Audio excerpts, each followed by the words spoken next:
古埃及法老的诅咒，也许世界上最神秘、最具威严、最灵验的诅咒了。但凡进入了古埃及法老图坦卡蒙法老的陵墓的人，都因诅咒而死。无论是考古的还是盗墓的，没有任何人能逃脱这个诅咒。许多人都认为，古埃及法老的诅咒仅仅是用来吓唬后人的，心中无鬼就自然不会有事。如果你抱着这样的想法，那就大错特错了。今天小编就来为大家解开古埃及法老的诅咒之谜。古埃及法老的诅咒是真的吗？英国考古队进入古墓6个月后纷纷离奇死亡。古埃及法老的诅咒之谜，古埃及法老的诅咒是真的吗？擅闯陵墓无一幸免。在古埃及法老王图坦卡蒙的陵墓上镌刻着这样一行墓志铭：谁要是干扰了法老的安宁，死亡就会降临到他的头上。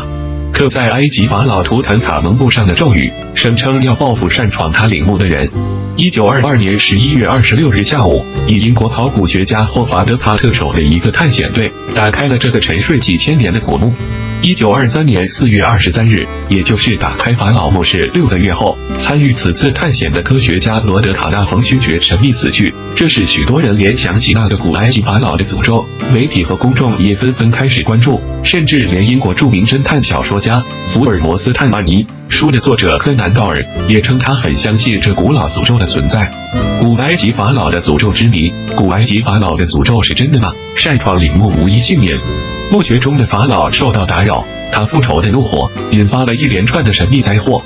在卡纳冯勋爵死后不久，探险队的另一名成员阿瑟维斯被人发现昏死在开罗一家宾馆的房间里。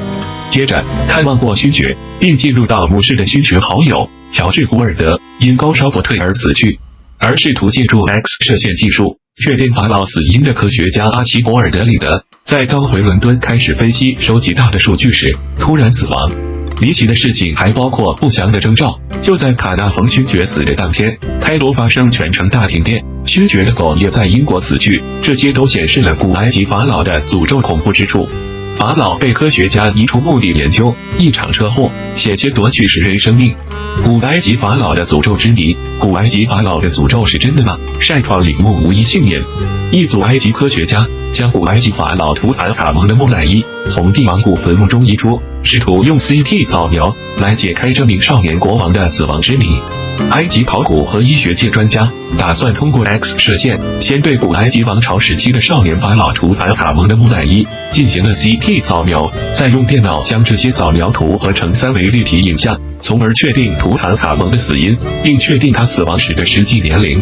然而，据埃及最高人物委员会主席哈巴斯披露，进行 CT 扫描的当天，发生了许多怪事，令他无法对流传了大半个世纪的古埃及法老的诅咒加以轻视。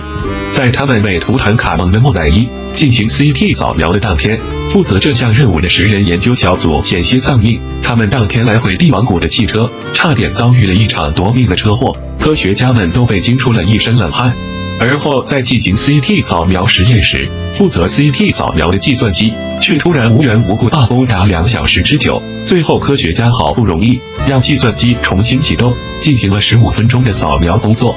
古埃及法老的诅咒一次次应验，真假依旧难定。古埃及法老的诅咒之谜，古埃及法老的诅咒是真的吗？擅闯陵墓无一幸免。图坦卡蒙的木乃伊自1922年在帝王谷被英国考古学家霍华德·卡特发现以来，先后4次被科学家进行详细的检查。从1922年以来，围绕图坦卡蒙的木乃伊发生了许多神秘的死亡事件。首先是卡特的赞助人卡纳冯爵士，在进入图坦卡蒙的陵墓后没多久，就突然暴毙，据称是被蚊虫叮咬，死于感染。随后参观陵墓者尤埃尔落水溺死，卡特的助手皮切尔也不明身亡，皮切尔的父亲则跳楼自杀，送葬汽车又压死了一名8岁儿童。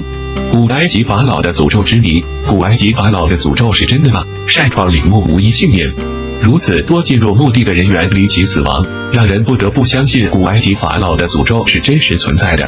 但科学家依旧无法从科学的角度来解释这一切。目前唯一得出的结论是，因为空间的密闭，墓穴中的病菌不能与外界的空气共同进化，从而形成了独立的进化体，是人类并未接触过的，并且也无法抵抗的。而离奇死亡的人们的死因，却大多与此无关。